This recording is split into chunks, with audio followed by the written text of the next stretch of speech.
शिर्डीमध्ये देश विदेशातून मोठ्या प्रमाणात भाविक येतात, मात्र तिथे येणाऱ्या भाविकांना भिकाऱ्यांचा ताप सहन करावा लागतो। त्यामुळे सुमारे 70 भिकाऱ्यांची सुधारगृहात रवानगी करण्यात आली।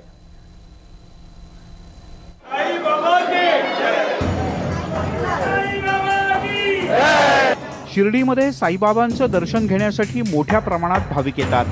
भाविकांची संख्या जास्त असल्यानं भिकाऱ्यांची संख्या सुद्धा वाढत चालली आहे।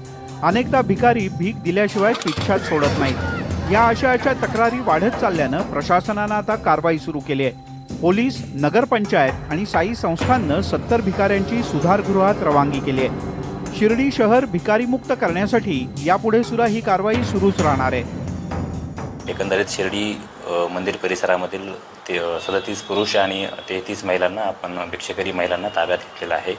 त्यांच्यावरती सर्व काही जी काही रीतसर कारवाई आहे बेगर्स ॲक्टनुसार आपण करून त्यांना कोर्टापुढे हजर करून कोर्टाकडून त्यांना भिक्षेकरी स्वीकारगृह आहे त्या ठिकाणी त्यांना रवाना केलेला आहे। प्रशासनानं भिकारीमुक्त शिर्डीसाठी केलेली कारवाई योग्यच आहे, पण ही कारवाई नेहमीसाठी सुरू ठेवणं सुद्धा गरजेचं आहे। प्रशासनाचं दुर्लक्ष झालं तर भिकाऱ्यांचा त्रास पुन्हा वाढणार हे सुद्धा नक्की। हरीश डिमोटे, न्यूज 18 लोकमत, शिर्डी।